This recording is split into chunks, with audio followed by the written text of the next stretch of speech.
आज की क्लास में मैं आपको फोटोशॉप का रेक्टेंगल मार्क्वी टूल पढ़ाऊंगा। इसी टूल के अंदर देखें मजीद और भी सिलेक्शंस हैं, बट आज का जो हमारा टॉपिक है ये सबसे ऊपर आपको दिख रहा होगा रेक्टेंगुलर मार्क्वी टूल। तो आज मैं आपको ये पढ़ाऊंगा कि ये सिलेक्शन है और ये किस तरह से काम करती है। जबकि पिछली क्लास में हमने आर्टबोर्ड टूल पढ़ा था। अगर आपने मेरी पिछली क्लास नहीं देखी तो पहले जाकर वो भी देख लें, बहुत जरूरी क्लास थी। एंड उसके बाद आप आज का टूल सीखने आए। रेक्टेंगुलर मार्क्वी टूल ये बेसिकली सिलेक्शन है। ये देखें, सिंपली मैंने माउस का बटन दबाया। अब मैंने माउस का बटन दबा के रखा है और मैं ड्रैग कर रहा हूँ नीचे। अब यहाँ मैं माउस का बटन लाके छोड़ दूंगा तो इतनी सिलेक्शन बन गई है। अब हम इसको जहां भी उठा के रखें, ये हमने सिलेक्शन बना ली है। सिलेक्शन किसी भी हिस्से को काटने के लिए होती है। फॉर एग्जाम्पल कोई पिक्चर है, हमने उसमें इतना हिस्सा काटना है तो हम वहां पर सिलेक्शन बनाएंगे और उस हिस्से को उठा के इधर उधर करेंगे तो वो वहां से कट जाएगा। तो रेक्टेंगुलर मार्क्वी टूल ये सिंपल रेक्टेंगल जैसे हम बनाते हैं, ये डब्बा नुमा सिलेक्शन है, तो इसलिए इसका नाम रेक्टेंगुलर मार्क्वी टूल है। आपने फॉर एग्जाम्पल लेयर जिस पे ये लॉक लगा हुआ होता है वो लेयर्स लॉक हुई भी होती हैं। अगर आप इनको ड्रैग करके इस तरह से लेयर्स के ऊपर लेके जाएं और यहाँ पर छोड़ दें तो लेयर की एक कॉपी हो जाती है। एक तरीका तो ये है, मैं कंट्रोल Z करता हूँ। दूसरा तरीका, आपने इस लेयर के ऊपर डबल क्लिक करना है और यहाँ पे ये लेयर का नाम आएगा। आप लेयर का नाम दे दें जो भी आपने रखना है, इसको ओके करेंगी तो वही लेयर जो है कन्वर्ट हो जाएगी। यानी कि आप अब इस लेयर को आगे पीछे आप मतलब यूज कर सकते हैं।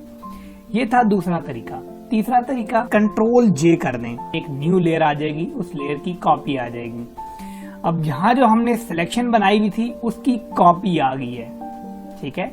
अब यहाँ पर देखें, मैं एक पिक्चर लेके आ गया हूँ। अब आपको मैं बताता हूँ रेक्टेंगुलर मार्क्वी टूल यानी कि कोई भी सिलेक्शन कैसे काम करती है एक पिक्चर पर। ये देखें, जैसे मैं यहाँ पे पिक्चर लेके आया हूँ, इस पे भी लॉक लगा हुआ है।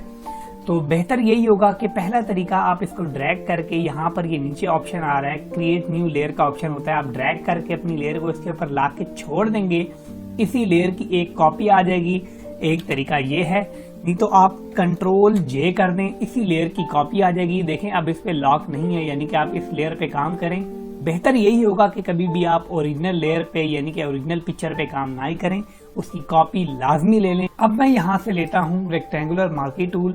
अब फॉर एग्जाम्पल इस बंदे की शर्ट का मुझे ये वाला जो जेब वाला हिस्सा ये चाहिए, तो मैंने यहाँ से ये सिलेक्शन टूल लिया, रेक्टेंगुलर मार्क्वी टूल, और यहाँ से मैंने ये इतना इसकी जेब का हिस्सा सिलेक्ट कर लिया।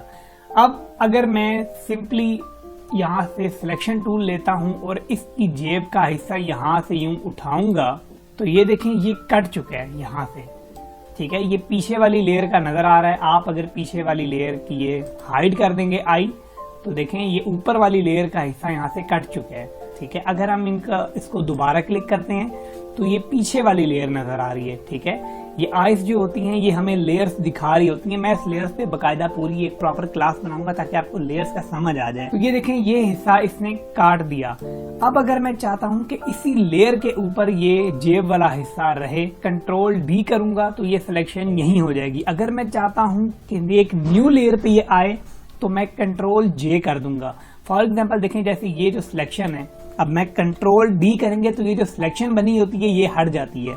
ये देखें मैं कंट्रोल D करूंगा तो सिलेक्शन हट गई है। ये देखें अब इसी ये पूरी लेयर पे था तो मैं अब एक इसको उठा के मूव करना चाह रहा हूं तो सारा कुछ मूव हो रहा है। मैं कंट्रोल Z करता हूं। आपको मैं पहले बता चुका हूं कि जिस तरह इलस्ट्रेटर में हम कंट्रोल Z करते रहते थे तो अंडू होता रहता था, लेकिन इसमें मैं 2018 वर्जन यूज कर रहा हूं। इसमें यह होता है कि एक बार आपने कंट्रोल Z किया, मजीद और अंडू के लिए ऑल्ट दबाना पड़ता है, फिर आप Z प्रेस करते हैं।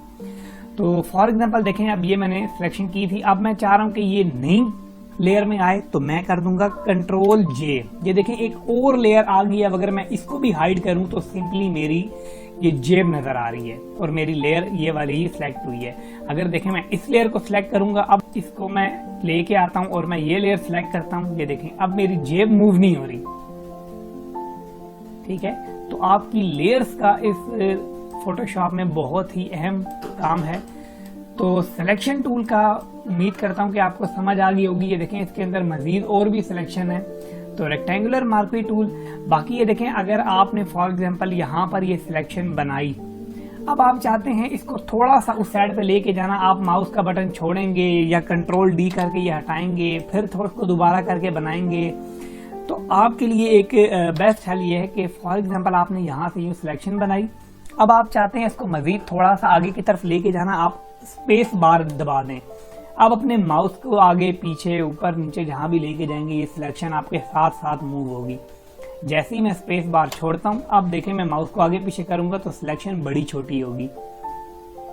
ठीक है, अब इस सिलेक्शन के अंदर आप अगर फॉर एग्जांपल ये कलर देना चाह रहे हैं, फोटोशॉप में फ्रंट और बैक कलर को कहते हैं, बैक ये जो है इसे कहते हैं बैक कलर, यानी कि पिछला जो होता है वाइट है, और ये जो अगला है इसे कहते हैं फोरग्राउंड कलर, यानी कि जो रेड हुआ है। आपको मैं शॉर्टकट बता दूं कि अगर आपने किसी भी सिलेक्शन के अंदर अगर आपने बैकग्राउंड का कलर देना है जो व्हाइट है, तो कंट्रोल बैक स्पेस करेंगे, ये देखिए यहाँ जो बैकग्राउंड का व्हाइट कलर था इसमें व्हाइट कलर आ गया।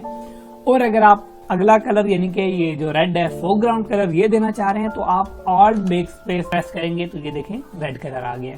अब मैं चाह रहा हूँ ये सिलेक्शन हट जाए, तो मैं कंट्रोल डी प्रेस करूंगा, ये सिलेक्शन हट जाएगी एंड अब मैं मूव कर सकता हूँ। ये दोनों क्यों मूव हो रही हैं? क्योंकि ये एक ही लेयर के ऊपर आ गई हैं।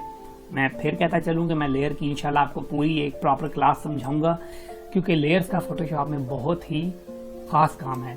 तो उम्मीद करता हूँ कि आपको रेक्टेंगुलर मार्क्वी टूल यानी कि जो सिलेक्शन होती है ये आपको समझ आ गई होगी। अगर वीडियो अच्छी लगी तो वीडियो को लाइक कर दें, चैनल को लाजमी सब्सक्राइब कर दें। Thank you for watching.